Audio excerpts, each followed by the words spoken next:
আল্লাহ তাআলা আমাদেরকে পাঠাইছে রাজত্ব করার জন্য, আর এখন কতিপয় গোমরা লোকেরা বলে ইসলামে কোনো রাজনীতি নাই। কত বড় বদনসিব! আরে ভাই, আমাদেরকে পাঠানো হয়েছে রাজত্ব করার জন্য। কিছু চোরেরা আছে, এরা কোরআনের রাজনীতি, ইসলামের রাজনীতি চায় না, এই জন্য যে প্রথম হাতটা তার কাটা যাবে। ধর্ষকরা ইসলামের রাজনীতি এই জন্য চায় না যে প্রথম পাথরটা তাকে হত্যা করা হবে। সন্ত্রাসীরা পুলিশ চায় না, আর দুর্নীতিবাজরা কোরআন এবং ইসলামের রাজনীতি চায় না। কারণ তারা জানে কোরআন এবং ইসলামের রাজনীতির এই দাওয়াত যদি মানুষ গ্রহণ করে, তাহলে আমাদের এই ধান্দাবাজি বন্ধ হয়ে যাবে, আমাদের এই চাঁদাবাজি, আমাদের এই দখলদারিত্ব, আমাদের এই টেম্পু স্ট্যান্ড দখল করা আর চলবে না। রাস্তা তো দুটো, আল্লাযীনা আমানু ইউকাতিলুনা ফি সাবিলিল্লাহ ওয়াল্লাযীনা কাফারু ইউকাতিলুনা ফি সাবিলিত তাগুত। হয় আল্লাহর রাস্তায়, না হলে শয়তানের রাস্তায়। রাস্তা 3 নাম্বার নাই, 3 নাম্বারটা আরো খারাপ। মুযাবযাবিনা বাইনা যালিক উলাইকা হুমুল মুনাফিকুন ইন্নাল মুনাফিকিনা ফি দারকিল আসফালি মিনান নার। আল্লাহ তাআলা তো আপনাকে ইল্লা লিয়াবুদুন, আল্লাহর গোলামি করা, তার পরিকল্পনা বাস্তবায়নের জন্য আপনাকে পাঠিয়েছেন। তাহলে তার পরিকল্পনাটা কি? তার পরিকল্পনাটা হলো আপনি শুধুমাত্র তার গোলামি করবেন। তার পরিকল্পনা হলো লিউযহিরাহু আলা দ্বীনি কুল্লি। এখন ইবাদত বলতে আমি আপনি বুঝে ফেলেছি নামাজ, রোজা, হজ, যাকাত, কালেমা, তাসবিহ, তাহলিল, তাহাজ্জুদ, সাদকা আর জিকির আজকার। বিসমিল্লাহির রহমানির রহিম। ইন্নী জাইলুন ফিল আরদি খলিফা। আমি তো তাদেরকে আমার রাজত্ব করার জন্য, আমার প্রতিনিধিত্ব করার জন্য পাঠাচ্ছি। আল্লাহ তাআলা আমাদেরকে পাঠাইছে রাজত্ব করার জন্য, আর এখন কতিপয় গোমরা লোকেরা বলে ইসলামে কোনো রাজনীতি নাই। কত বড় বদনসিব! আরে ভাই, আমাদেরকে পাঠানো হয়েছে রাজত্ব করার জন্য। আমরা আল্লাহর রাজ নিয়ে এসেছি, আমরা রাজ করব। আর কতটা বদনসিব, কতটা কপাল পোড়া হইলে, কতটা দুনিয়ামুখী হইলে, কতটা দুনিয়ার দাস হলে তারপরে বলে কোরআন এবং ইসলামে নাকি রাজনীতি। আর আল্লাহ তাআলা পাঠাইছি আমাকে কি করার জন্য? রাজত্ব করার জন্য। ইন্নী জাইলুন ফিল আরদি খলিফা। খলিফা মিন্স অ্যাম্বাসেডর। আমারে অনেকে বলে, কয় মাসুদের রাজনৈতিক দলগুলো পারলো না, দেখেন ছাত্রছাত্রীরা পারলো, এটা রাজনৈতিক দলের জন্য একটা অসম্মান না। আমি বললাম না, রাজনৈতিক দলের জন্য অসম্মান না। আল্লাহ তাআলা পরিকল্পনা করেছেন এটা, যে পুরো রাজনৈতিক দলকেও কাজে লাগাইবে না, শুধু পোলাপান দিয়ে ওকে শায়েস্তা করবে। আল্লাহ আমাদের এই বাচ্চাদেরকে, আমাদের শিক্ষার্থীদেরকে মাথা উঁচু করে তাদের কবুল করুন, আমাদের শহীদগুলা কবুল করুন। কেউ কেউ এখন কথায় কথায় আবার দেখে বলে, বাচ্চারা এরা কি বুঝে? আরে ভাই, বাচ্চারা যা বুঝে, এটা তো বাবাদের এটা গর্ব যে বাবাদের সামনে সন্তানরা যখন বড় হয়, বাবা কি লজ্জিত হয় না আর গর্ববোধ করে? আমাদের বাচ্চারা আমাদের সামনে বড় হয়েছে, আলহামদুলিল্লাহ, তারা আমাদের দেশকেও বড় করবে। তাদের নিয়ে এত গাত্রদাহ কেন? তাদের নিয়ে আপনার এত সমালোচনা কেন? আমাদের সন্তানরা বড় হয়, ভুলও করে, ভুল করলে ঘর থেকে বের করে দেয়। বের করে দিয়ে বাবা ঘুমাইতে পারে? কোন বাবা ঘুমাইতে পারে না এখানে? ওটা বাবা না, ওটা বাবা নামের কলঙ্ক। যে শিক্ষক ছাত্রকে পিটিয়ে ছাত্রর চেয়ে বেশি ব্যথা অনুভব করে না, ওটা শিক্ষক নামের কলঙ্ক।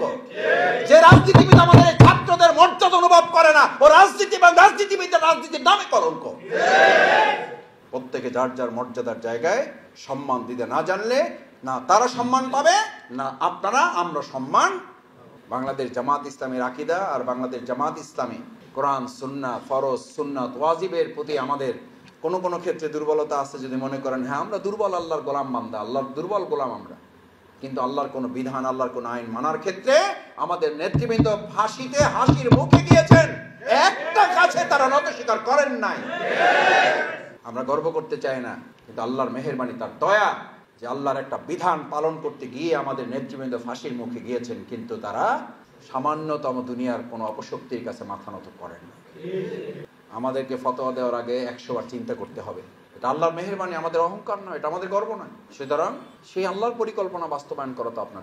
সেই পরিকল্পনাটা কি? সেই পরিকল্পনা আল্লাহ তাআলা করে দিয়ে, সেটাই জামাত ইসলামী এখন আপনাকে এই প্রজেক্টরে দেখায়, আপনাকে লিখিতভাবে দিয়েছে। আমাদের প্রথম কাজ হচ্ছে আমরা সর্বস্তরে দাওয়াতের কাজ আমরা পৌঁছাবো ইনশাআল্লাহ। কি দাওয়াত পৌঁছাবেন? আমরা দাওয়াত দেবো এই যে সব জামাতে যোগ দিয়ে দেন। আমরা কি এই দেশে জামাত প্রতিষ্ঠা করবো না ইসলাম প্রতিষ্ঠা করবো? আমরা কি সংসদে জামাতকে নেবো না ইসলামকে নেবো? এই জন্য আমাদেরকে বলে জামাত ক্ষমতার রাজনীতি। ক্ষমতার রাজনীতি কারা করে এই দেশের মানুষ ভালো করে? জামাত ক্ষমতার রাজনীতি করে না, জামাত ইসলামকে ক্ষমতায় নেওয়ার রাজনীতি করে। যদি তাই না হতো, তাহলে বহু আগে জামাত ইসলামী আপনাদের ক্ষমতায় যাওয়ার মতো সুযোগ জামাতের হাতে এসেছে। জামাত ক্ষমতা না নিয়ে আপনাদেরকে ক্ষমতায় যাওয়ার সুযোগ করে দিয়েছিল দেশ এবং জাতি ইসলামের প্রয়োজনে। বরং সেই প্রয়োজনকে পূরণ না করে দেশ এবং জাতির মানুষের সাথে বেইমানি করা হয়েছে। প্রিয় নবী মুহাম্মদুর রাসূলুল্লাহ সাল্লাল্লাহু আলাইহি ওয়াসাল্লাম যদি শুধু মসজিদে নববী চালাতেন, মসজিদে নববীকে রাষ্ট্র হিসেবে, ওটাকে গণভবন বঙ্গভবন হিসেবে না বানাতেন, তাহলে আমরাও শুধু মসজিদে ইমামতি করতাম, আমরা রাষ্ট্র পরিচালনার কোনো চিন্তা করতাম না। কিন্তু প্রিয় নবী মুহাম্মদুর রাসূলুল্লাহ সাল্লাল্লাহু আলাইহি ওয়াসাল্লামের দাওয়াতের মধ্যে শুধু কি ইমামতির দায়িত্ব ছিল নাকি রাষ্ট্র পরিচালনার আহ্বানও ছিল? কাফির মুশরিকদের সাথে রাসূল সাল্লাল্লাহু আলাইহি ওয়াসাল্লামের সংঘাত হয়েছে কি শুধু মসজিদে নামাজ পড়ার জন্য, নাকি রাষ্ট্রের, আল্লাহর জমিন, আল্লাহর দিন বিজয়ের জন্য? আপনিও আজকে সিদ্ধান্ত নেন যে আমার গণভবন এবং বঙ্গভবন নিয়ে, আমাদের সংসদ ভবন নিয়ে কোনো টার্গেট নাই। কালকে থেকে আপনার এই পৃথিবীতে কোনো শত্রু। আমি মাঝে মধ্যে বলি, কেন বুঝেন না আপনি? আমার দাওয়াতের মধ্যে এটা থাকবে, আমার দাওয়াতে অবশ্যই পরিষ্কারই ঘোষণা থাকতে হবে। পলিথিনের বিরুদ্ধে কত মোটিভেশন হইলো, যদি সরকার আইন পাস না করে তাহলে পলিথিন বন্ধ হবে না। পলিথিনের মতো ছোট্ট একটা ইস্যু যদি রাষ্ট্রে আইন প্রণয়ন করে যদি এটা বন্ধ না করা যায়, পৃথিবীর এমন কোন অন্যায় আছে আপনি আইন না পাস করে এটা করতে পারবেন? শুধু বক্তৃতায় সুদ বন্ধ হবে, শুধু বক্তৃতায় ঘুষ বন্ধ হবে, শুধু বক্তৃতায় ধর্ষণ বন্ধ হচ্ছে?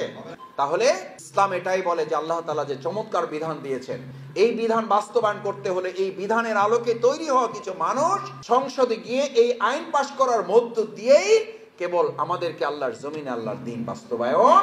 এটাকে যদি if this means politics then this is our, যদি এটাকে আপনি রাজনীতি মনে করেন তাহলে এটাই আমাদের রাজনীতি, এটাই আমাদের রাজনীতি।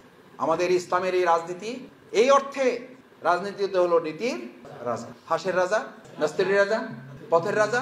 সব যদি রাজ হয় তাহলে নীতির রাজা কি দুর্নীতি হবে না রাজনীতি হবে? যেই রাজনীতিতে ইসলাম নাই, কোরআন নাই, ওটা রাজনীতি, ওটা দুর্নীতি। কিছু চোরেরা আছে, এরা কোরআনের রাজনীতি, ইসলামের রাজনীতি চায় না, এই জন্য যে প্রথম হাতটা তার কাটা যাবে। ধর্ষকরা ইসলামের রাজনীতি এই জন্য চায় না যে প্রথম পাথরটা তাকে হত্যা করা হবে। সন্ত্রাসীরা পুলিশ চায় না, আর দুর্নীতিবাজরা কোরআন এবং ইসলামের রাজনীতি চায় না। কারণ তারা জানে কোরআন এবং ইসলামের রাজনীতির এই দাওয়াত যদি মানুষ গ্রহণ করে তাহলে আমাদের এই ধান্দাবাজি বন্ধ হয়ে যাবে, আমাদের এই চাঁদাবাজি, আমাদের এই দখলদারিত্ব, আমাদের এই টেম্পু স্ট্যান্ড দখল করা চলবে না। এটা জেনে বুঝেই এখন বলা হয় ইসলাম, কোরআন এগুলো বলেন, রাজনীতির কথা বলেন না, ফতোয়া অন্যরা দিচ্ছে। রাসূল করিম সাল্লাল্লাহু আলাইহি ওয়াসাল্লামের পরিষ্কার হাদিস, জামানা আসবে যখন আলেমদের বুক থেকে ইলম তুলে নেওয়া হবে না, আলেমদেরকেই তুলে নেওয়া হবে। এবং সেই সময় কিছু মূর্খ লোকেরা, ফাজুহেরা অথবা জালিমদের মধ্য থেকে কিছু লোকদেরকে নেতৃত্বের কাতারে দেওয়া হবে, আলেম জালিমদেরকে, অজ্ঞ মূর্খদেরকে। এবং সে তারা না জেনে কিছু লোকদের কথা অনুযায়ী তারা ফতোয়া দিয়ে দিবে। দিচ্ছে না, দেয় নাই? এই যে মুফতি জন্ম নেবে, এটা কার ঘোষণা? আল্লাহ, রাসূল সাল্লাল্লাহু আলাইহি ওয়াসাল্লাম আগেই বলে দিয়েছেন ফাফতাও। তারা জেনে না জেনে, নিজে কিছু জানবে না, বুঝবে না, ফতোয়া দিয়ে দিবে। দিচ্ছে না, দেয় না? এটা কার ভবিষ্যৎবাণী? সুতরাং এগুলো দেখে আমরা বিস্মিত হই না, আমাদেরই প্রস্তুতি আছে। আমরা জানি এরকম কিছু মুফতির জন্ম হবে, আমরা জানি এরকম কিছু লোকের জন্ম হবে যারা ইসলামকে ভাগ করে ফেলবে, দুই ভাগ। কয় ভাগ? আফাতুমিনুনা বিবাদিল কিতাবি ওয়া তাকফুরুনা বিবাদ। তোমরা এমন কি পরিকল্পনা নিচ্ছ, নামাজ পড়বা কোরআনের বিধান অনুযায়ী, মসজিদ চলবে কোরআনের বিধান অনুযায়ী, আর সমাজ চলবে কাফিরদের, মুশরিকদের তৈরি করা মানব রচিত মতবাদের আলোকে? এটা হইতে পারে না। অতাকফুরুনা বিবাদ, তার মানে তোমরা কোরআনের কিছু কথা মানো আর কিছু কথা মানো না। তাকফির, তাকফির মানে হচ্ছে গোপন করা, তাকফির মানে হচ্ছে বলতে না দেওয়া। আজকে তারাও সেই কথা বলতে চায়, কোরআনের সব কথা আপনারা বলতে পারবেন না, আর আমরা বলছি কোরআনের সব কথা বলবো। আমরা এই কোরআনের সব কথা বলতে না দিয়েই বিগত 17 বছর মানুষের ভাগ্যকে আটকে রাখা হয়েছে, আর ভাগ্যকে আটকে রাখা যাবে না।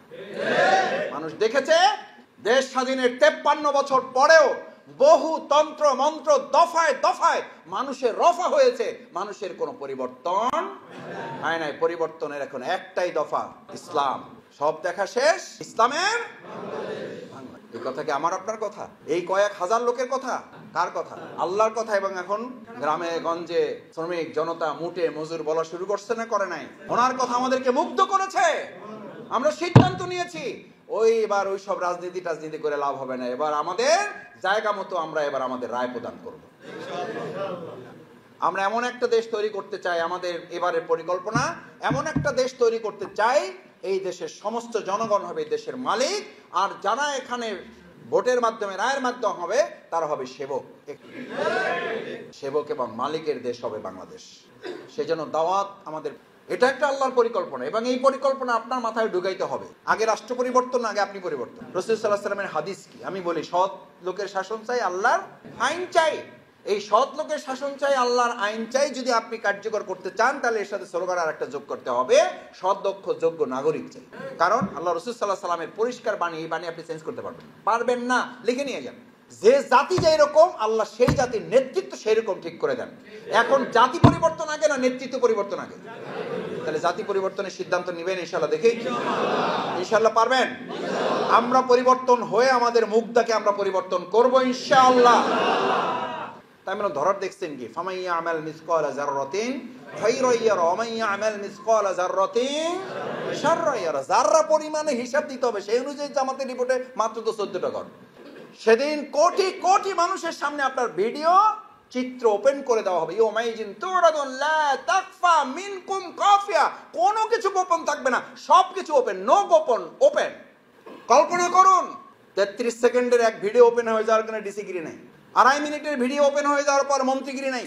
আর আপনার 50, 60, 70 বছরের ভিডিও চিত্র ওপেন হয়ে যাবে, আপনার ঈমান থেকে যাবে, জান্নাতে যাবেন। কে নিশ্চয়তা দিয়েছে আপনাকে? কে? এটা রাসূল সাল্লাল্লাহু আলাইহি ওয়াসাল্লামের কথা। ক্বাবলা আন তুহাসাবু হাসিবু। রিপোর্ট রাখো, হিসাব রাখো, সংরক্ষণ করো, নিজের জীবন পর্যালোচনা করো। এই পর্যালোচনা যদি আজকে রাজনীতিবিদ হিসেবে আমরা প্রত্যেকের জায়গায় করার চিন্তা পরিকল্পনা গ্রহণ করি, তাহলে দেশের চিত্র বদলাতে সময় লাগবে না। তোমার পরিবর্তন করো, হাত্তা ইউগাইরু মা বিআনফুসিহিম। তোমার পরিবর্তন না হলে জাতির পরিবর্তন হবে না। তাহলে আমার পরিবর্তন আগে না জাতির পরিবর্তন আগে? আমার পরিবর্তন আগে না রাষ্ট্রের পরিবর্তন আগে? সার্থক হবে। শহীদ আব্দুল কাদের মোল্লা ভাইয়ের কথা সার্থক হবে। আমাকে ফাঁসি দেওয়া হলে আমার রক্তই এই বাংলাদেশে ইসলাম কায়েমের জন্য রাজপথ তৈরি করে দেবে। আল্লামা দেলোয়ার হোসেন সাঈদী রাহিমাহুল্লাহ একই কথা বলেছিলেন, আমাকে যদি শহীদ করা হয় তাহলে শহীদের রক্তে এদেশে ইসলামের রাজপথ তৈরি হবে। আমরা তার প্রতিশোধ কি আর একটা জীবন নিয়ে দেব, নাকি ইসলাম বিজয় করে নেব? দেখে ইনশাআল্লাহ পারবেন? পরিবর্তন হবেন? জুনের মধ্যে রোকন হবেন? আল্লাহ আমাদের হাতগুলো কবুল করুন। সম্মানিত ভাইয়েরা, আল্লাহ বলেছেন মালও জান, আর আমরা কায়দা করে বানাইছি। দেখবেন আমরা সবাই বলি, আমিও বলি, জান মাল দিয়ে লড়াই করতে পারে। ভাই আজকে থেকে প্র্যাকটিস করেন, মালও দেবেন মাল ইনশাআল্লাহ। আলহামদুলিল্লাহ, বাংলাদেশ জামাত ইসলামের প্রতি এই যে ভালোবাসা আল্লাহ তাআলা তৈরি করে দিয়েছেন, এই ভালোবাসার মাধ্যমে একটা ভালোবাসার রাষ্ট্র যেন আমরা তৈরি করতে পারি, আপনাদের সবার প্রতি সেই প্রত্যাশা ব্যক্ত করে সেটার জন্য আমরা পরিকল্পনা বাস্তবায়নে সর্বশক্তি বিনিয়োগ করে যে সুযোগ আল্লাহ তাআলা আমাদের নেয়ামত হিসেবে দিয়েছেন, এটাকে যেন আমরা কাজে লাগাতে পারি। সুবহানাকাল্লাহুম্মা ওয়া বিহামদিকা আশহাদু আল্লা ইলাহা ইল্লা আনতা আস্তাগফিরুকা ওয়া আতুবু ইলাইক। আসসালামু আলাইকুম ওয়া রাহমাতুল্লাহি ওয়া বারাকাতুহু।